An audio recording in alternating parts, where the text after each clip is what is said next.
1 Pedro, capítulo 2, verso 2, diz assim a palavra de Deus: como crianças recém-nascidas, desejem de coração o leite espiritual puro, para que por meio dele cresçam para a salvação.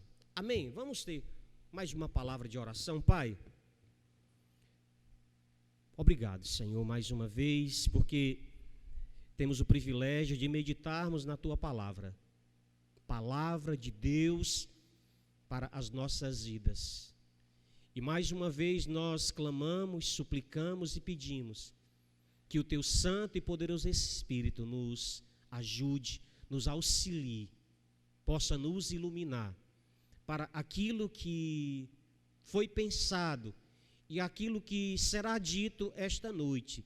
Seja, Senhor, de fato, palavra de Deus para a vida da Tua igreja, do Teu povo. É a oração que eu te faço, Senhor, agradecido hoje e sempre. Amém. Na semana passada, retrasada, nós começamos uma reflexão com o título de Vestígios de Maturidade. Nós vamos lembrar que nós trabalhamos o versículo 13 do capítulo 4 da carta de Paulo. Qual foi a carta, irmão?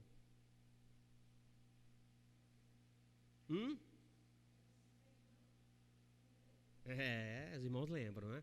Nós trabalhamos o versículo 13 do capítulo 4 da carta de Paulo, né, à igreja em Filipos, uma cidade, como nós falamos, uma cidade da Macedônia. Nós trabalhamos, no versículo, nós separamos, os irmãos lembram, e nós separamos o versículo em 3 partes. Posso todas as coisas naquele que me fortalece. E nesse versículo nós elencamos, destacamos 3 vestígios que na fala de Paulo deixava expresso muito claramente esses vestígios de maturidade, quando ele vai dizer assim, posso. Ou seja, nós trabalhamos a questão da fé em nós mesmos. E nós trabalhamos todas as coisas. Por que todas as coisas? Por que ele disse que podia todas as coisas? Porque ele definiu aquilo que era principal, aquilo que era importante na sua vida. E naquele que me fortalece, ou seja, nós aprendemos que nós nunca podemos deixar de andar com aquele que pode nos ajudar, seja qual for as circunstâncias. Então hoje eu quero me utilizar de um outro versículo, não de Paulo, mas de Pedro, que nós lemos, e eu vou ler de novo, né? No capítulo 2, verso 2 diz assim: como crianças recém-nascidas, desejem de coração o leite espiritual puro, para que por meio dele cresçam para a salvação. Então nós percebemos, irmãos, ao longo, né, dos escritos sagrados, que ao nos depararmos com o Evangelho, nós recebemos nós recebemos essa mensagem em nosso coração. Então a partir de então, nós iniciamos um processo de amadurecimento, que a gente chama de maturidade espiritual. Ou seja, independente daqueles que se convertem com 15 anos, com 10 anos, com 30 anos, com 60 anos, não importa. Esse processo, ele acontece independente da idade. E é justamente aquilo que nós aprendemos no domingo, na mensagem do Weber, que maturidade não tem a ver... Quarta passada, né? Porque a gente... Ou seja, e maturidade não tem a ver com a idade cronológica. Então, Pedro, e a gente precisa só entender o contexto. Pedro, quando escreve, na verdade, o escrito de Pedro, ele é direcionado aos crentes espalhados pela dispensação, ou seja, em várias partes do mundo. Então, a orientação de Pedro essa noite, para mim, para você, para nós, é que ele diz assim, primeira coisa que eu gostaria de chamar a atenção é que ele vai dizer assim, sejam como criança. quando ele diz assim, sejam como criança, Pedro está falando da nova natureza em Cristo. Está falando da nova natureza em Cristo. Como eu falei anteriormente, independente da idade do indivíduo, é essa a realidade quando a mensagem da cruz chega na vida de um homem, chega na vida de uma mulher. Então, não importa a idade, esse é o processo que a mensagem produz no coração do homem, né? Então, a maturidade não tem nada a ver com essa questão cronológica, ou seja, eu tenho mais tempo do que você, eu sou mais antigo que você na igreja, por isso eu sou mais maduro. Maturidade cristã não tem nada a ver com essa lógica, né? Não tem a ver com a idade, não tem a ver com o tempo de igreja, não tem a ver com por quantas vezes, porque eu li a Bíblia não sei quantas vezes. O interessante é que sejam muitas vezes, mas não quer dizer que a pessoa se torne mais madura do que a outra. Então, é a primeira coisa, ele assim, sejam como criança. Esse é o processo inicial, sejam como criança. Aí ele vai dizer assim, por meio do leite, cresçam para a salvação. Por que a gente precisa explicar? Porque se você fizer uma leitura rápida no texto, de novo, olha aí, diz assim, ó, para que por meio dele cresçam para a salvação. Se a gente lê, sabe, despretensiosamente o texto, você vai dizer assim, então, eu preciso de maturidade para que eu seja salvo. Não é isso? Só que Pedro não está dizendo isso. Porque para a gente entender essa maturidade para a salvação, a gente tem que entender o processo da salvação, que é isso que o Weber falou também no domingo. Isso ele falou domingo. Ou seja, quando nós olhamos a ideia de salvação no Novo Testamento, nós precisamos entender essa salvação em 3 aspectos. Primeiro é a justificação. E o que é? Nós aprendemos. Somos justificados por Deus, ou seja, é o que a gente chama de conversão. Esse é o processo, é o primeiro aspecto do processo de salvação, que é a justificação. É quando nós, digamos, nós nos convertemos a Deus, nos convertemos à sua palavra, nos convertemos dos nossos maus caminhos. E agora tem um outro aspecto da salvação, que é a justificação, que é o processo pelo qual desenvolvemos a salvação. Ou seja, é como nós lidamos agora com a nossa nova condição, com a nossa filiação com Deus. Faz sentido?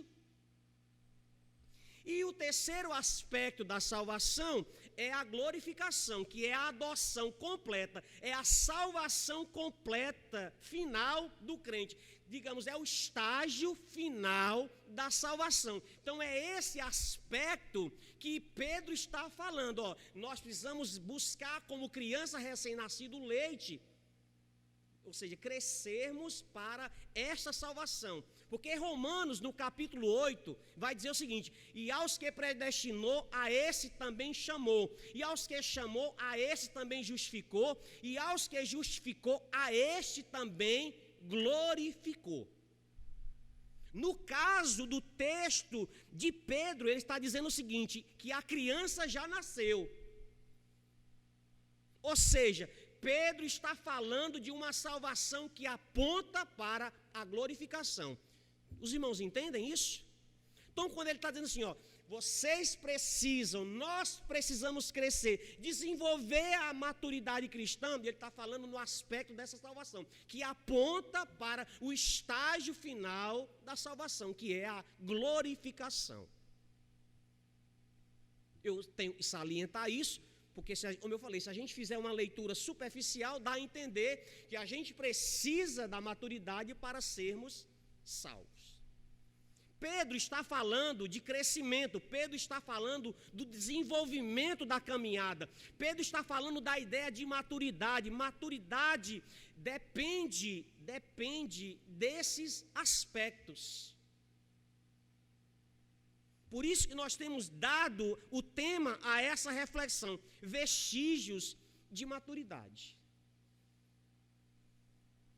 E no texto, Pedro ele vai apontar justamente esses vestígios que nos ajudam a entender esse processo de maturidade na vida, na nossa espiritualidade. Tem alguém que não se encaixe nesse processo? Não, não há nenhum crente que não se encaixe no processo de maturidade cristã. Lembra que o Weber usou também a expressão: é natural da vida nascer, crescer, multiplicar e depois é um processo natural. Por ser um processo natural, ninguém está isento disso. Então, nenhum crente está isento da necessidade de crescimento, de maturidade. Amém, irmão? Então, eu quero destacar 2 vestígios hoje, baseados no versículo que nós lemos esta noite. Primeiro vestígio, e Pedro nos ensina, é que nós temos que reconhecer que precisamos desse leite. Leia comigo novamente o texto.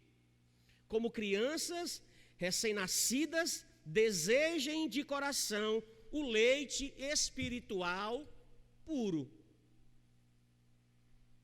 Então, o primeiro vestígio dessa necessidade de maturidade, de crescimento, é que nós precisamos reconhecer que nós precisamos. E do que ele está dizendo? Do que vocês, nessa nova condição de nascido, de regenerados, de justificados, ele vai dizer assim: assim como crianças desejam pelo leite. E que leite? De que leite nós estamos falando? Nós estamos falando da sua palavra. Assim como uma criança deseja ardentemente o leite, vocês precisam também reconhecer e precisam.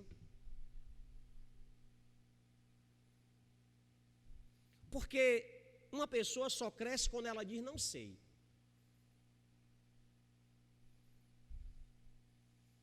Uma pessoa, ela só cresce quando ela diz preciso. Uma pessoa só cresce espiritualmente quando ela diz: eu preciso. Não existe na caminhada a máxima de que eu sei tudo, eu já tenho tudo. Não existe isso. Porque Paulo, ele vai dizer, nós estamos falando de um homem, né, de um apóstolo, nós estamos falando de um homem de uma envergadura grandiosa no Novo Testamento. O homem que diz assim, sejam meus imitadores, assim como eu sou de Cristo, ele vai dizer: não que eu tenha alcançado, mas prossigo para o alvo. Os irmãos entendem? Se o grande apóstolo Paulo, né, um homem, como eu falei, de uma envergadura extraordinária, diz assim: olha, eu não alcancei, mas eu prossigo para o alvo. Será que eu posso dizer que eu não preciso? Será que nós podemos então dizer que nós não precisamos trilhar esse processo, trilhar essa caminhada de maturidade, de crescimento, de desenvolvimento na fé cristã?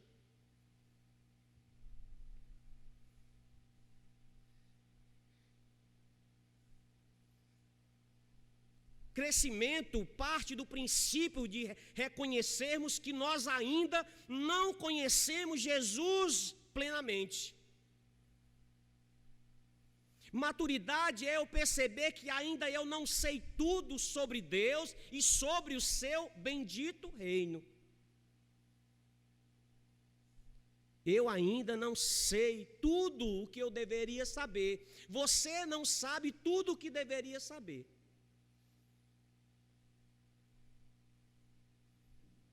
Ninguém que deseja a maturidade cristã pode esquecer-se desse detalhe importante. Não que eu tenha alcançado, mas eu prossigo para o alvo. E quando ele diz assim, olha, eu prossigo, ele está dizendo assim, ó, eu continuo em direção, eu não paro, eu não me conformo, ou seja, sempre em busca de aprender mais. Eu me lembro, e sempre que eu falo desse tema, eu me lembro, isso eu tinha uns 36 anos, logo estava nesse processo, né, sem pastor, e eu estava, assim como o Heber, seminarista, e nós estávamos sem pastor, era a liderança, e numa EBD eu comecei a falar algumas questões aqui, eu não me lembro qual era o assunto, e um irmão disse assim, mas isso aí eu já sei. E tudo que eu dizia, ele assim, isso aí eu já sei. Tudo que eu dizia naquela bendita aula, ele dizia, isso aí eu já sei.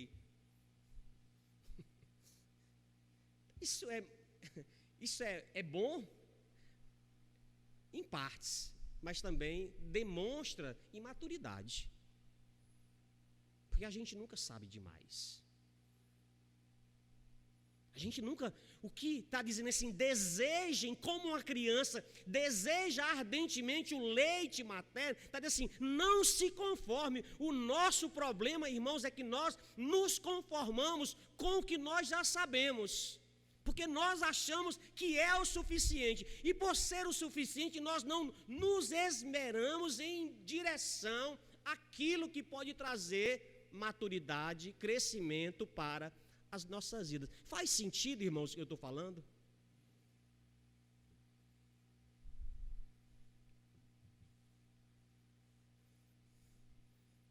É um processo que a gente precisa levar a sério. Nós precisamos levar a sério o processo de crescimento. Pessoas que estão na igreja há anos, mas sem nenhuma maturidade, sem nenhuma profundidade, é sempre, irmãos, no superficial, sempre achando que aquilo que sabe é o suficiente. E acharmos que aquilo que nós sabemos é suficiente, irmãos, é perigoso demais. Muito perigoso. Porque a orientação de Pedro diz assim, como crianças recém-nascidas, desejem, queiram, busquem, anseiem.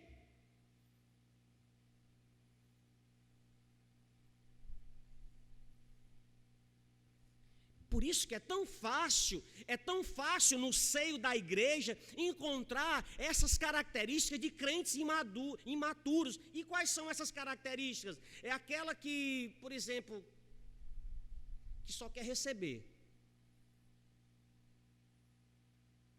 É muito fácil você encontrar no seio da igreja crentes imaturos. Por quê? Eles estão na igreja na perspectiva de conseguirem alguma coisa.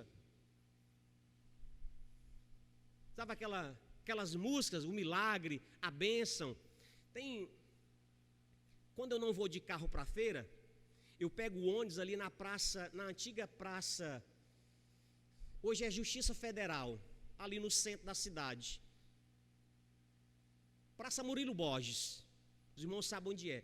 E ali perto da parada tem um rapaz, um ambulante, que ele vende um sonzinho, aquele sonzinho, ele vende aquele CD. E a maioria dos CDs que ele vende é aquelas músicas de bênção e milagre. Toda vez que eu estou lá na parada, toco uma música dessa. E é interessante que as pessoas ficam só cantando, repetindo. Porque, na verdade, é uma expressão daquilo que é comum no meio religioso dos nossos dias. Crentes que querem a toda força, uma bênção, alguma coisa que os segure na igreja. Isso é a primeira expressão, irmão, de imaturidade. Estar na igreja para receber alguma coisa de Deus. Não que Deus não possa conceder, mas não é a motivação central, principal de nós estarmos aqui. Isso é sinal de imaturidade. Sinal de caminhada sem solidez. Leite puro, que Pedro diz aqui, ele faz referência à sã doutrina. Infelizmente as pessoas, elas são ignorantes. E quando eu digo ignorantes, irmão, eu estou falando no sentido de ignorar a verdade. A maioria dos crentes ignoram a verdade.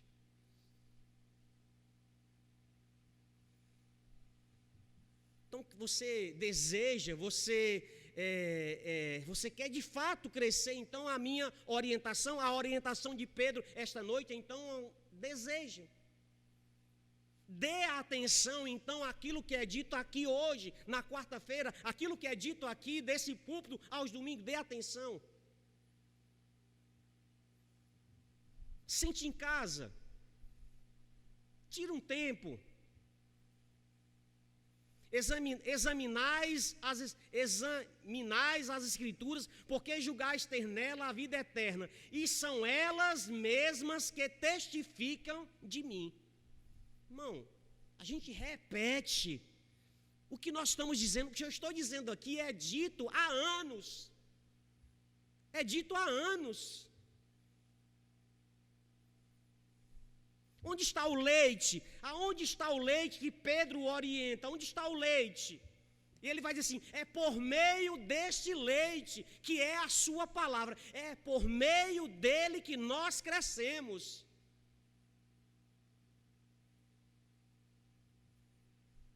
Então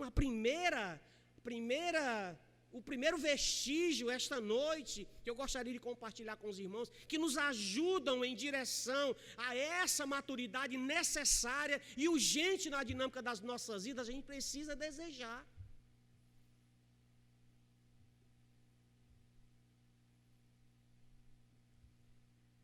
Mas há um segundo vestígio que o texto nos ensina esta noite. Nós precisamos desejar esse leite, que é a palavra, mas buscar na palavra esse crescimento. Quem é a palavra encarnada?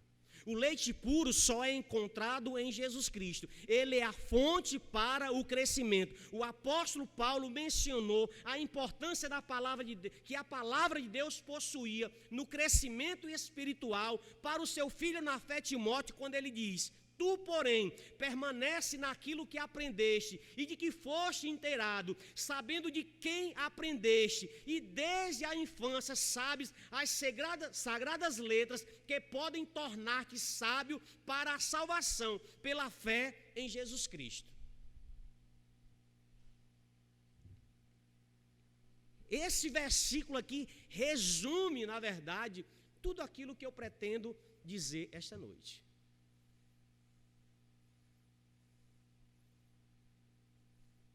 Quem é, irmãos? Quem é o melhor pregador? Qual é a melhor mensagem? Qual é o melhor discurso?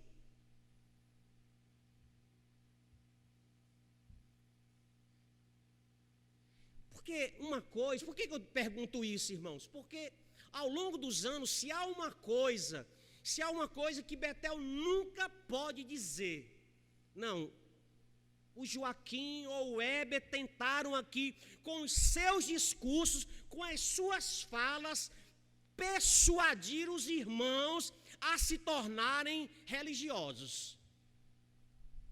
Ninguém, em sã consciência, pode nos acusar disso. O discurso ou a fala tinha uma intenção clara de persuadir os irmãos da Igreja Batista Betel a serem apenas religiosos. Mas os nossos discursos foram sempre na intenção de contribuir para que os irmãos conhecessem de fato o Jesus das Escrituras. Porque o melhor discurso, a melhor fala, é aquele que aponta, é aquele que apresenta o Jesus revelado na sua palavra. Se nós, ao longo da nossa lida, aqui no pastoreio, no nosso ministério, se nós, ao longo dos anos, conseguirmos incalcar isso no coração de uma pessoa, já terá valido todo o nosso ministério.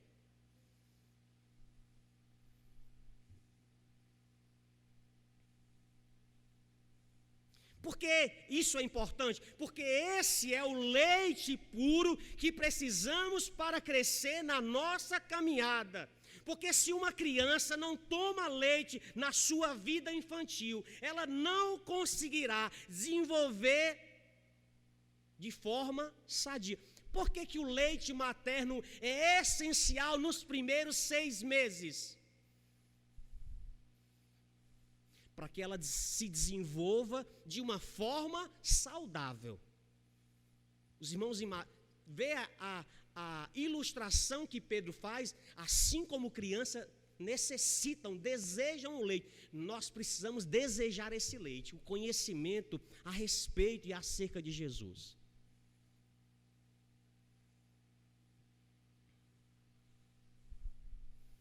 Porque, irmãos, se alguém hoje lhe perguntar sobre a sua fé, o que você responderá?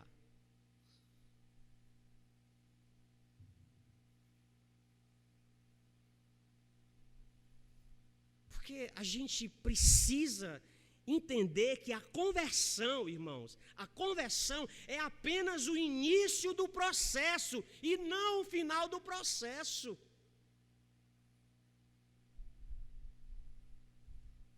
Alguns anos atrás, né, a gente era mais armeniano, era mais comum, por exemplo, os apelos, né? A gente não pode. E geralmente a gente fazia no filho. Eu sempre fui de fazer muito pouco, né? Tinha até o meu sogro, ele ficava, às vezes ficava bravo comigo porque eu não fazia muito, né? E aí tinha uma irmã aqui que uma vez ela disse assim: eu não sei por que o pastor fica fazendo esses apelos. É porque às vezes você faz uma mensagem, chama para alguém orar, ele assim, não, ela dizia assim, mas eu por que, irmão? Qual a dificuldade? Não, porque eu já aceitei Jesus, eu não preciso mais ficar indo e vindo à frente da igreja, como se a salvação fosse o processo final. O problema é que muita gente acredita que a salvação é o processo final. Não, a conversão é só o processo inicial da coisa.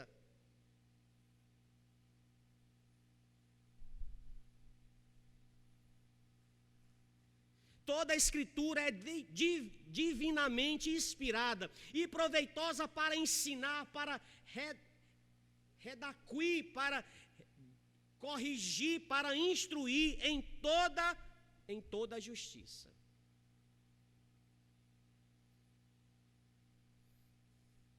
Então, que Pedro ele está nos orientando esta noite, assim como Paulo na semana retrasada, identificarmos esses vestígios, para entendermos primeiro a necessidade, a urgência e de como nós consigamos desenvolver esse crescimento. A gente precisa desejar isso. A gente precisa sentir a necessidade. E por que a gente não sente necessidade? Porque a gente está sempre satisfeito. Não é verdade, irmão? A gente está... O problema é que a gente diz que está cheio, mas cheio de quê, né? Quando a gente está cheio, geralmente a gente não quer. Não quer. É assim que nós nos portamos diante da urgência da palavra de Deus nas nossas vidas. Nós nunca temos necessidade, porque nós estamos sempre fartos. Não sei de quê, mas nós temos que estar sempre farto.